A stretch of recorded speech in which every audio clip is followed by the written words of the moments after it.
Abu Mashar lived in the 9th century AD, roughly from 787 AD to 886 AD.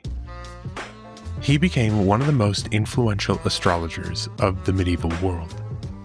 He helped gather together all manner of Greek, Persian, Syriac, Indian, and Arabic astrological traditions into a form that would, centuries later, pass on into Latin Europe in translation. His works, especially the Great Introduction to Astrology, became foundational for medieval and Renaissance philosophers like Albertus Magnus, Roger Bacon, Marsilio Ficino, and even the broader tradition of astrological magic. Abu Mashar is significant here because medieval astrology was cumulative, and so by the 9th century, Saturn had become so much more than the mythological figure, the Titan described by Hesiod.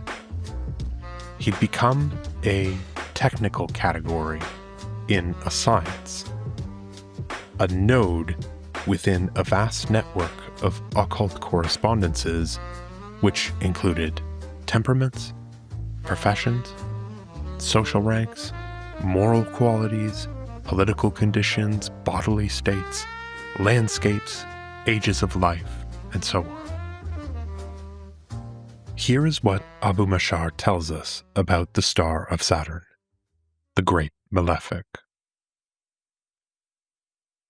His nature is cold, dry, bitter, black, dark, violent, and harsh.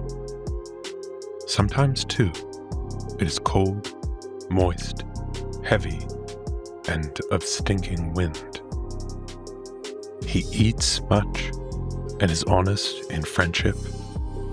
He presides over waterworks and ditches, husbandry and farming, over owners of land, works of construction on estates, lakes and rivers, over measuring things, dividing estates, land and property, over avarice and bitter poverty, over domiciles, sea travel, long sojourns abroad, over far, evil journeys, over blindness, corruption, hatred, guile, craftiness, fraud, disloyalty, harmfulness, over being withdrawn into one's own self, over loneliness and unsociability, over ostentation, lust for power, pride, haughtiness, and boastfulness, over those who enslave men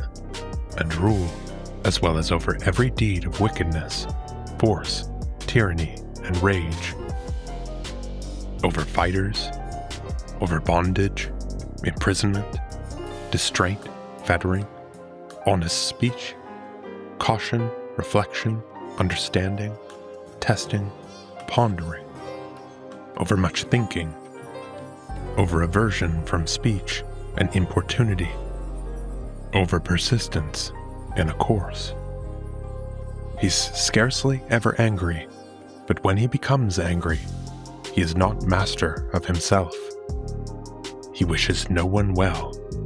He further presides over old men and surly people, over fear, reverses of fortune, cares, fits of sadness, writing, confusion, affliction, hard life, straits, loss, deaths, inheritances, dirges and orphanages, over old things, grandfathers, fathers, elder brothers, servants, over those covered with shame, thieves, gravediggers, corpse robbers, tanners, and over people who count things, over magic and rebels, over low-born people and eunuchs, over long reflection and little speech, over secrets. He presides over self-destruction and boredom. This is perhaps our most detailed, most encyclopedic account of Saturn's domain, as it was inherited from the ancients in late antiquity and passed on into the Middle Ages. And this, of course, all goes to show how we're no longer simply dealing with the Saturn of the Romans or the Kronos of Hesiod, but a complex syncretic figure who enfolded within himself all manner of analogous gods and astrological traditions from across the wider Mediterranean region, including Mesopotamia. The tradition contains a good deal of nuance here, because Saturn also gives depth, contemplation, hidden knowledge, the riches of the earth. But when Saturn becomes overbearing and destructive, being ill-placed or overly powerful in someone's nativity, Jupiter supplies one of the chief medicines by which life can be brought back into order. This is where, historically, Marsilio Ficino becomes so important.